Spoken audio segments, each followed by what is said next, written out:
Let me ask you a question. Not a soft one, not a gentle one, but one that should sting a little. How long are you going to keep betraying yourself? How many promises have you broken?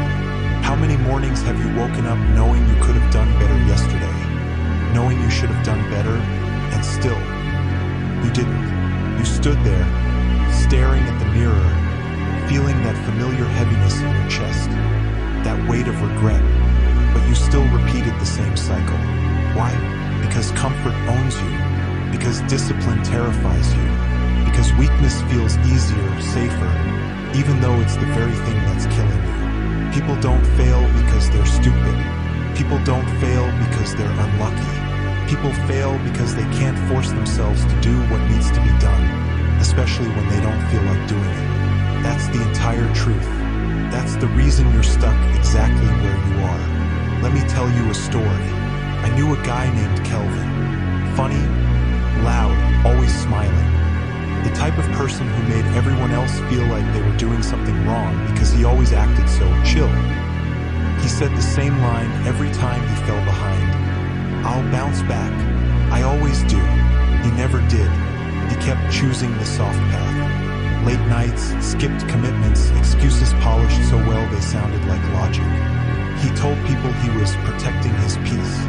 But really, he was protecting his comfort. He was protecting the weakness he didn't want to outgrow. Years passed. Everyone around him moved forward. New careers, new bodies, new opportunities, while he remained exactly the same. Same job, same body, same mindset, same excuses. One day he told me, I feel like life is leaving me behind. Life didn't leave him behind. He stepped off the path, voluntarily. And here's the real tragedy. He didn't lose because he lacked potential. He lost because he lacked discipline. Let that sink in, because you might be Kelvin, or you might be one decision away from becoming him. Weakness doesn't show up suddenly. It grows. It accumulates in small, silent ways. The moments you skip the gym, the assignments you delay, the plans you pretend you'll handle later. Weakness becomes your default setting, one harmless decision at a time. People think discipline is suffering, but the real suffering is waking up 10 years from now and realizing you wasted every gift you had. Let me ask you another question. What are you afraid of more? The pain of discipline or the pain of regret? Because regret is permanent. Regret sinks into your bones and stays there. Regret turns your mind into a battlefield you can't escape. But discipline hurts, yes, but only for a moment. And on the other side of that moment is growth. You know what else discipline gives you? Freedom, control, self-respect, a spine strong enough to carry the life you want. You think life is punishing you right now, but it's not. Life is simply reflecting who you've chosen to be. If you lack discipline, life becomes chaos. If you build discipline, life becomes structure. And here's something most people never admit. Weakness feels good in the moment. Feels warm, safe, familiar. It lets you avoid discomfort. It lets you hide from responsibility. It lets you postpone the work. But the bill always comes. And when it comes heavy. There was another guy I knew, Mike. He had a dream to move abroad, start his own business, build something meaningful. He even saved some money. But every time he needed to push harder, he sabotaged himself. Sleep in, stop studying, skip training, distract himself with people, parties, meaningless nights. Then one day, he watched someone else take the opportunity he wanted. A guy who wasn't smarter, who wasn't more gifted, who didn't even start with more advantages. He simply had discipline. Mike told me, I feel like the universe hates me. No, the universe didn't hate him. The universe gave him exactly what he earned. Discipline isn't about perfection. It's about direction. It's about choosing the hard thing because you know the easy thing destroys you. And let me tell you the most painful truth you'll hear today. Nobody is coming to save you. Not your friends. Not your family. Not a miracle. Not a better mood. Not a better time. You save yourself through discipline. You transform yourself through discipline. You build a future through discipline. And without it, you stay weak. You stay stuck. You stay exactly where you are right now. Dreaming, wishing, complaining, scrolling, pretending. Weakness keeps you alive, but discipline gives you a life worth living. Now ask yourself, which one are you choosing? Let me ask you something real. When did comfort become your God? When did you start worshiping the softness that destroys the very parts of you meant to grow? When did you decide that your feelings were more important than your future? Because that's what comfort does. It tricks you into thinking you're safe while quietly draining your potential. People love comfort because it gives them an illusion of peace. But the truth is brutal. Comfort is the slowest poison you'll ever swallow. Tastes sweet, but it kills your ambition, kills your hunger, kills the fire inside you that once wanted more. You think you're relaxing. You think you're taking it easy. You think you deserve a break. But what you're actually doing is decaying. Let me tell you a story, one you'll probably recognize in your own life. There was this girl, Miriam, dreamed big, wanted to build an online business, wanted to escape a toxic environment, wanted to prove to herself that she could stand on her own. She had the skills, had the ideas, had the vision, but she had no discipline, none. Every time she planned to work, she'd say, "I'll start after resting a bit." Then resting turned into scrolling. Scrolling turned into procrastinating. Procrastinating turned into guilt. And guilt turned into another night of telling herself she'd begin tomorrow. Tomorrow, that cursed word. It's amazing how many dreams die in that single word. Months passed, then a year, then two. And one day she woke up and realized she wasn't stuck. She had settled. Comfort had eaten her alive.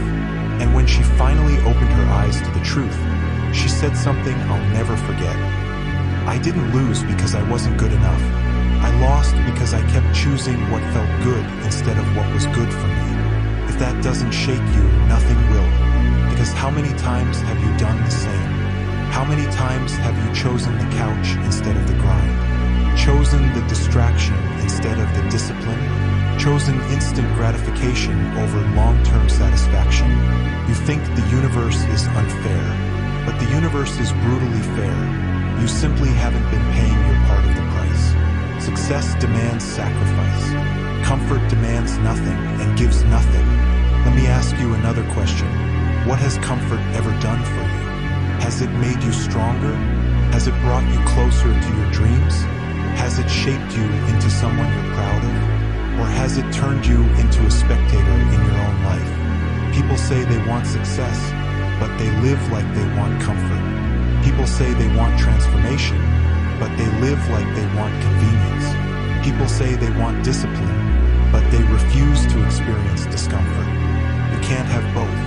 You can't grow and stay comfortable. You can't evolve and stay the same.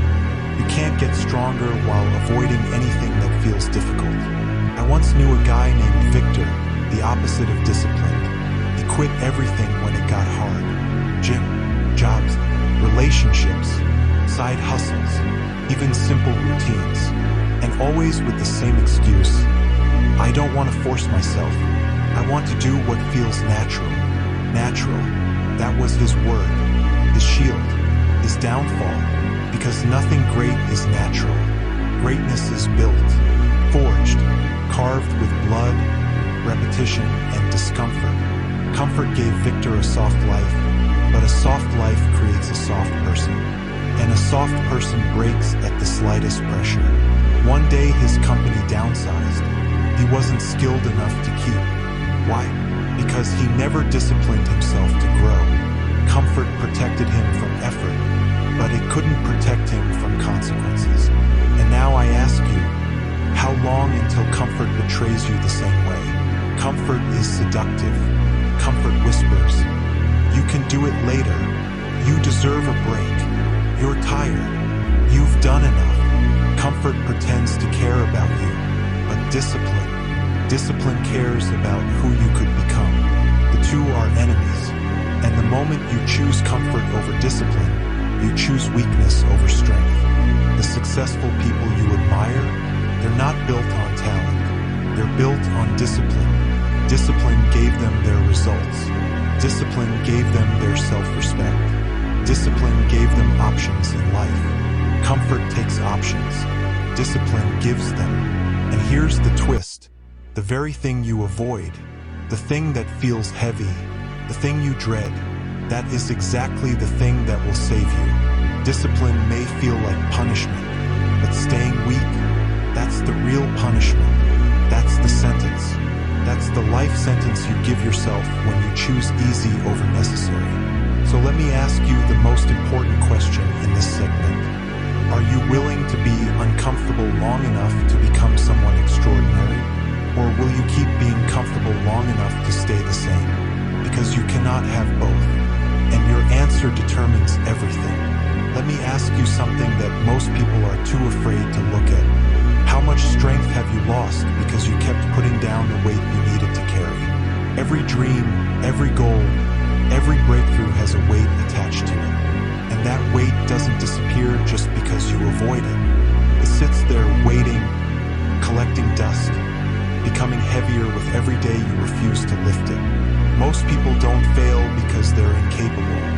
They fail because they refuse to build the discipline required to hold the weight of their own potential. Let me tell you about Malik, one of the most talented people I ever met. The kind of guy who could learn anything fast, natural in everything. Everyone told him he was gifted, but gifts don't mean anything without structure. And Malik had zero discipline. He started things strong: gym, coding, video editing, trading. Every new thing felt exciting, like life was full of possibility. But he never stayed long enough to convert potential into power. He loved the idea of progress, not the responsibility of it. Loved the results, not the routine. Loved the dream, hated the discipline. Every time the weight got heavy, he'd quit. Every time the grind got boring, he'd stop. Every time life demanded consistency, he folded. "You're lucky," people used to tell him. "No," he'd say, "I'm cursed." And he was right. A talented person without discipline is cursed because they get to live life knowing they could have been great. But they chose comfort instead. One day I asked him, "What happened? What made you stop fighting for the life you wanted?" He looked down and said something cold, something that has stayed with me ever since. "I got tired of disappointing myself, so I stopped trying. It was easier to stay weak." Read that again. People don't stay weak because they want to. They stay weak because discipline forces you to face the version of yourself you're afraid to confront. Discipline exposes you, shows you your excuses, shows you your patterns, shows you your inconsistency, shows you the truth you keep avoiding. And facing that truth hurts. But you know what hurts more? Waking up at 40, 50, 60 and realizing you lived a life ruled by weakness. Let me ask you something. Why are you afraid of discipline? Are you scared of failing? Scared of being judged? Scared of not being good enough? Scared of seeing how far behind you really are? You're not lazy, you're scared. And fear creates weakness. Fear creates hesitation. Fear creates a life where you move, but never forward. But here's what you don't realize. Discipline is the cure for fear. Fear hates repetition. Fear hates structure. Fear hates consistency. Fear hates a person who shows up regardless of how they feel. You think disciplined people are fearless. They're not. They're just willing to move despite their fear. They're willing to carry the weight, even when it hurts, even when it's heavy, even when no one is clapping. Because they understand one truth. The weight that breaks weak men builds strong ones. You're tired of your life feeling stuck? Then carry the damn weight. Carry the boredom. Carry the early mornings. Carry the late nights. Carry the hunger. Carry the discomfort. Carry the repetition. Carry the loneliness that self-improvement demands.